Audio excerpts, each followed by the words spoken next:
Okay, Mr. Ayoub Kara, regional Deputy Minister of Regional Affairs in Israel. That's the right title. No, the Correct? Deputy Minister in Status Minister of the Regional Cooperation. Long title. So forgive me for not getting it right. Very nice to meet you. First question must obviously be, what brings you to Sweden today or these days? We coming to be part in the week of the water in Stockholm.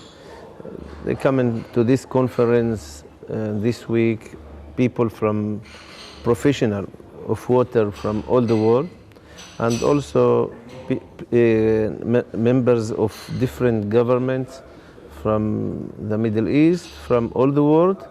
And of course, to present Israel in this conference is very important because before everything, I think, is the water, is the material that's important for our state, for all the world. And I'm very happy to be in Stockholm the first time and represent the Jewish public in their state, Israel. Wonderful.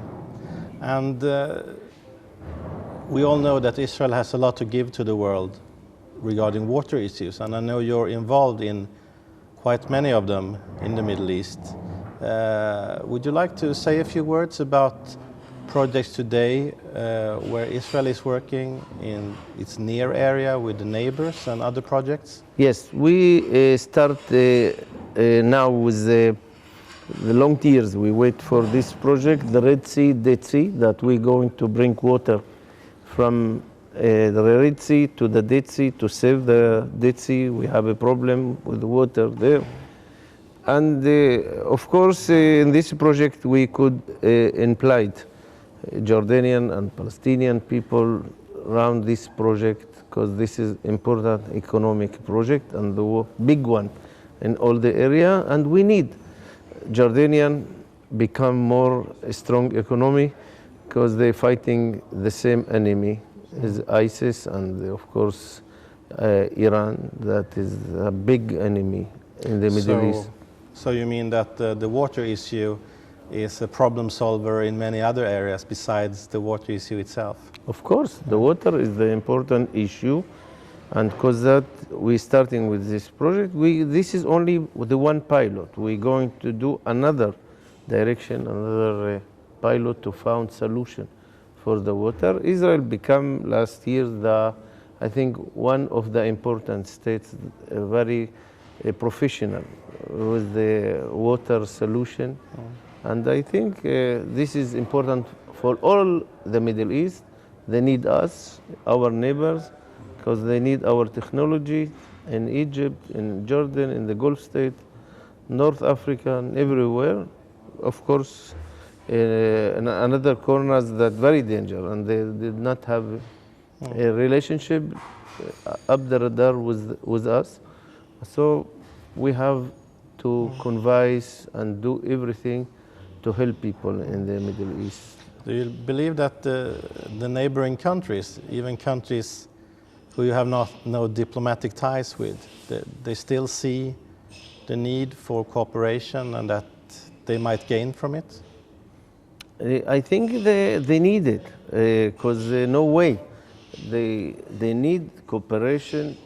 They need Israel help them because they have maybe our neighbors energy, the oil, but they are not have another material that we have it. We now have in Israel more than the past material that is very important for our neighbors, that the water and the gas, and they are not have it in other states, and they need it. So, because this is also another case that they close to us more than in the past. All the map in the Middle East changing now. Israel is not the enemy anymore for the Arabian area. The Iran and of course ISIS and all the fundamentalism organization become the problem, and we are not enemy for anyone. People here, I have to say they are not understand that they going to be different issue in the Middle East, the extremism, not the Palestinian issue. The Palestinian issue is important, but this has become the third subject that important for the area, maybe. And the important issue is the extremism and fighting the extremism. And of course, all our neighbors want to cooperate with us to fighting this extremism. You said that you were very proud to be here representing Israel and the Jewish state of Israel. And of course, it's interesting because you're not Jewish yourself. You come from a Druze background. So I think I think quite a few of our viewers don't know too much about the Druze population in general, Druze population in Israel and in the Middle East. Would you like to say a few words about that? Of course, Thank you. I'm with much proud. I'm feeling Israeli more any Jew. I'm not Jew, but I'm Israeli with much patriot Israeli. And I was one of the important officers in the military of Israel. I lose two brothers against the terror in Lebanon. And of course, I'm from the Druze nation that is the nation of Hitro in the Bible, father of Zipporah, wife of Moses. And of course, it's important for me to become and say loudly that stop the hypocrisy against Israel, because Israel is not apartheid.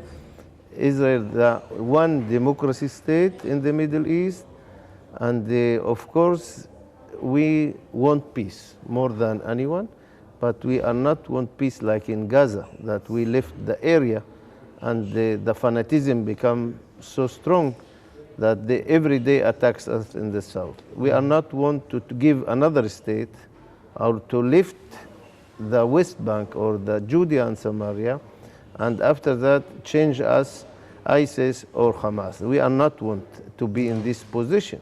So I come say loudly as a non-Jew, and of course with much proud as from the Druze nation, that I want to defend Israel forever, because no way that I could live in the Middle East with harmony and democracy state like Israel. And you, of course, have Druze, maybe relatives, but other Druze people anyway, in Syria, for example. And so it's maybe interesting to hear how do they live there, the Druze people? The problem with all the Druze, like in all the minorities in the Middle East, that they are not have any human right in their states. They push him to become Muslims and they change their religions, or they push him to lift the area. There are many refugees in all Europe now, like the Yazidi, like the Kurdish, like the Armenian, the Christian. There no way to save the minorities in the Middle East, and the Druze is part from these minorities. I'm very sorry, but all the world see in their eyes how this process is so wrong, and they thinking that the Palestinian issue exactly in Sweden is the subject and the issue, and they are not care what going on with these all minorities, and they do big mistake that they accept here refugees, that they must save and help the refugees in the land of the Middle East, in Jordan, in Turkish, like Israel. Israel every day bring to their hospitals thousands of Syrian and other from all the Arabian area, and they save them, they help him. They are refugees that injuries. We bring him to our hospitals and send him healthily back. We bring children and save their hearts. We do for them operation. This is humanitarian steps. That's what must be the policy from the side of Europe, because we are in the beginning of third world. If we continue to accept refugees here, the third world become here at last. I like it very much when you talk about the help Israel is giving to people in need, because this is not what we hear in Sweden. Only this morning in morning radio we could hear a story about someone living in Gaza who is not accepted into Israel to get help. Of course, they don't mention all the people who get help. And you may, of course, debate whether Israel is responsible at all for the health situation of the people in Gaza, but this is what we hear in Swedish radio. We are not only help, we every week, in Tuesday, I'm as a minister of the regional, I bring team from Gaza every week to our hospitals who have a big problem healthily, and we absolutely help him. We give him supporting for no money, cheap. And of course we do it every week, and I invite everyone that have a problem to become, including leadership and families of Hamas. This is very important that we hear, because we are humanitarian. Yeah. Israel is I told the minister of the water before a few weeks that have a problem with water in the Palestinian Authority, that Israel not give any chance for anyone did not have water and food. Also our enemy, we give him water and food. This is our policy in Israel. It's wonderful, and of course this is not what we hear in Sweden, I'm sad to say. I know it, of course, what you're telling me, but it's good that we talk about this, so maybe we can spread the word a little more. So you had an impressive career in the IDF, and then you came into politics, and was this natural for you to, how come you started a political career? Look, I'm coming from family that my grandfather was one of the important leadership before the independence of Israel. He was in the GNF, represent the GNF in this time in 1930 till the independence of Israel. So all the Jew refugees that coming to be part in Israel, in the Holy Land, he bring him and help him.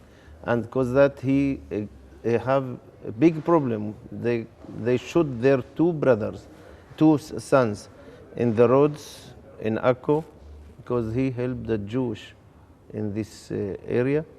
And after that, of course, we think that we finish after the independence with all these murders, but we continue to fighting the terror. And I'm lose again my two brothers, and I'm injured in Beirut. And after that, Yitzhak Shamir, the prime minister that close to my father, asked me if I want to come to be their convisor. And we're going to be his convisor for the non-Jew in the Middle East. And from there, I elected me in the Likud party to the Knesset in 1999. Until now, I'm close to Netanyahu, long years. And I'm very happy that I'm in the right party, because the social party, Marach, what we call, they want to give back the Golan Heights. If we give the Golan Heights, ISIS was in Tiberias now, the city of your friend. So I'm very happy that I'm in the right side. I'm very pragmatic. I want peace, really, and I do much for that. But the motivation to do so much peace make mistake, like in Gaza, like in south of Lebanon. We do the withdrawal, and we found ourselves in fanaticism organization. And you were opposed to the decision to leave Gaza? I was against Sharon, because I not believe that to do the withdrawal with no agreement is right steps. So I'm fighting that. I'm losing my seat in the parliament after that. Because of your... But they're thinking that I am with big mistake in this policy. But at last, all of them understand that I'm like Yitro, convince right all the Jewish public. You have a long walk, footsteps from Yitro and up till today. But the same convice. We are very ready to do it, because this is the right steps. We know the mentality. Look, the Jewish is very naive sometimes. They need peace. They want to be humanitarian. But in the Middle East did not know this culture. The problem in the Middle East is the culture. They are not know, and they are not want, and they're pushing outside everyone who is not Muslims. This is the problem in the Middle East. But that not mean the word Muslim. This is 1% Muslims that have this convisor, but the other side, that 99% did not say anything against the extremism. So we have to find solution that people understand. In Israel, more and more people understand this policy. But in Europe, they continue to feel maybe Israel is the problem. Israel So is you not. come into an issue that's I wanted to continue with the challenges of Israel today, both with neighbors and the Palestinians and Judea Samaria, but also in foreign policy with the European Union, the UN. Things have changed with the US. Sweden, maybe we don't have to talk about. It's not a nice story right now. But what do you feel can be done from the Israeli side? Can anything be changed from the Israeli side to make other countries understand the situation? And what has to be done within the European Union and the UN and so on? It's a very big question, I understand. But what are your emotions, what are your feelings about this? The news today is it that before 1 year and more, slowly, Israel stopped to be the enemy of all our neighbors. The enemy is Iran and the extremism in Syria and all the Arabian states. So Israel more and more close loudly and discreet down the radar in different states, and we help each other. We cooperate with different states. We have the important relationship between us and the Jordanian and the Egyptian and Turkish, and we going to now to cooperate with the Gulf states, and we do a lot for make all the area more economic.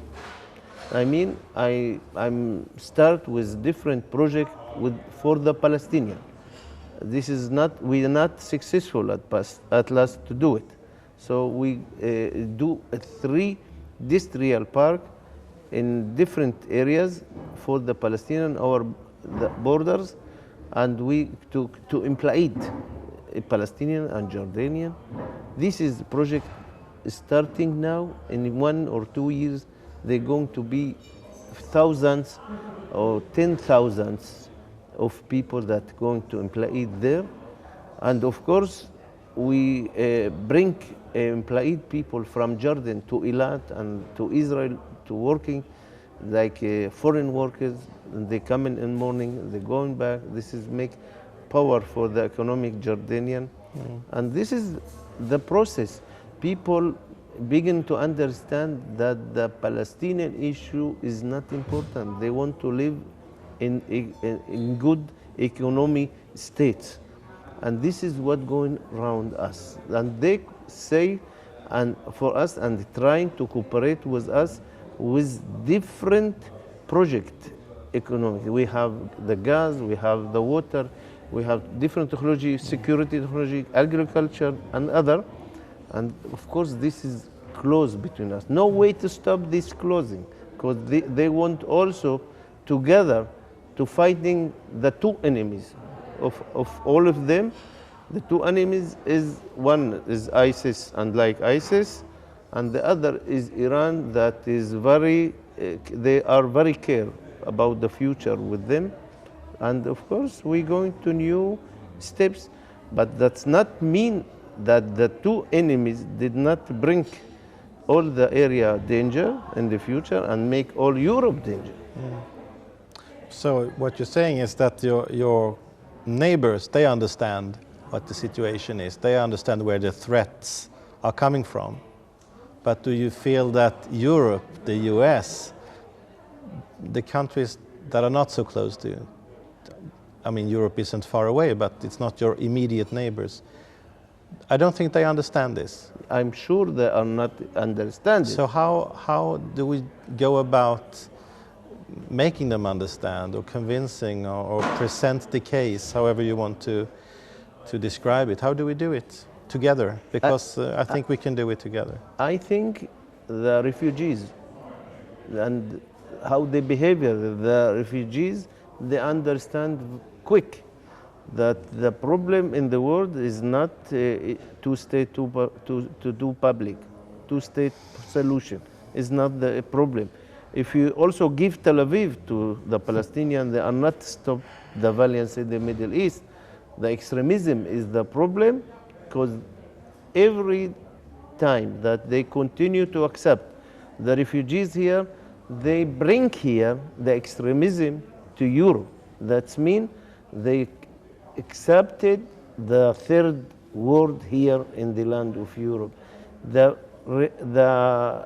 situation that they found themselves with so much refugees mean that they bring here the Islamization.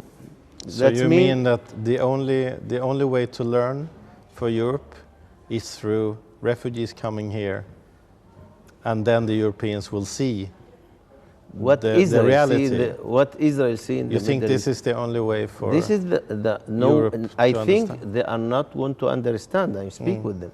They all the time speaking about the Palestinian issue, but the Palestinian issue, they are not supported in our neighbors. In all the Intifada now, they are not supported. They afraid from Iran, from ISIS, more than important for them to support the Palestinian issue. Because that the last Intifada, they are not found the other our neighbors with demonstration in any corner in the Arabian area.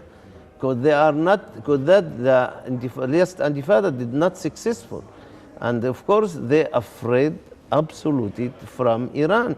And they say, they sent messages for me, for the Prime Minister, come in and cooperate together. And we cooperate with the Arabian area against the same enemy, because they are not feel Israel enemy anymore. They looking about Iran the enemy and the Shia, because they become big problem between the Islam world, and they suddenly we have a big boom in the Islam world between the Shia and the Sunni, and of course we have two teams who we go with the more civil regime and not fanaticism regime like Ayatollah and in Tehran.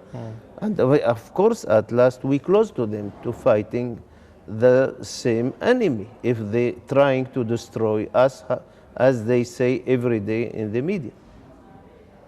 Well, the situation with Iran is difficult because of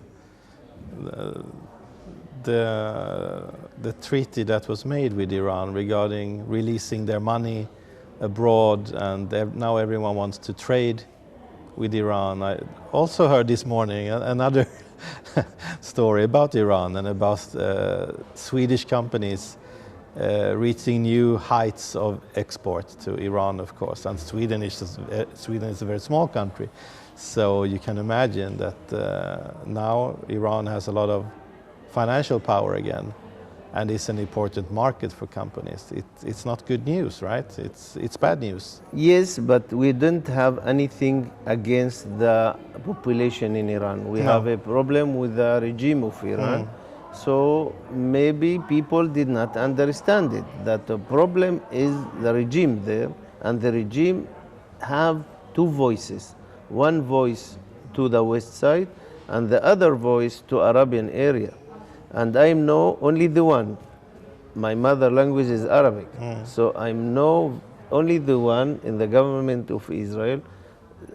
I heard all the news in all the languages. And I know it very well, how they want to destroy Israel, how they want to occupy all the Middle East, and after that, the solution is Islam. The solution of the world is Islamization.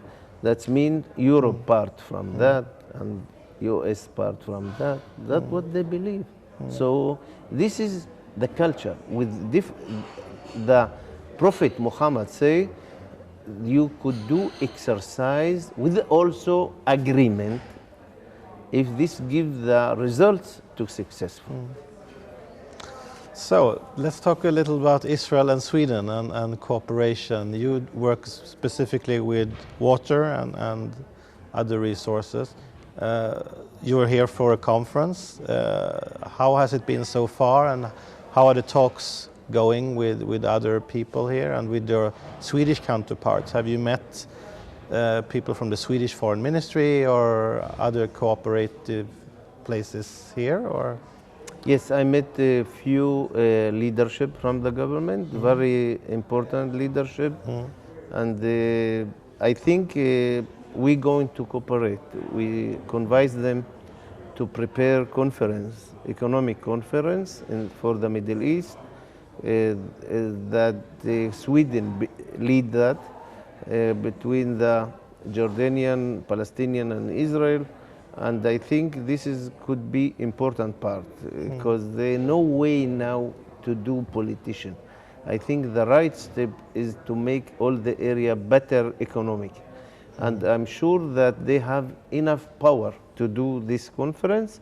And if they do it around the Red Sea-Dead Sea project and the water and the Jordanian River to construct and to make a different economic project there, and all to make power for the Palestinian and the Jordanian. I think could be good idea for Sweden. I think is important for Sweden also. I feel that, and maybe we found ourselves in a few months in big conference here in Stockholm. Here in Stockholm again? Yes. Wonderful, wonderful.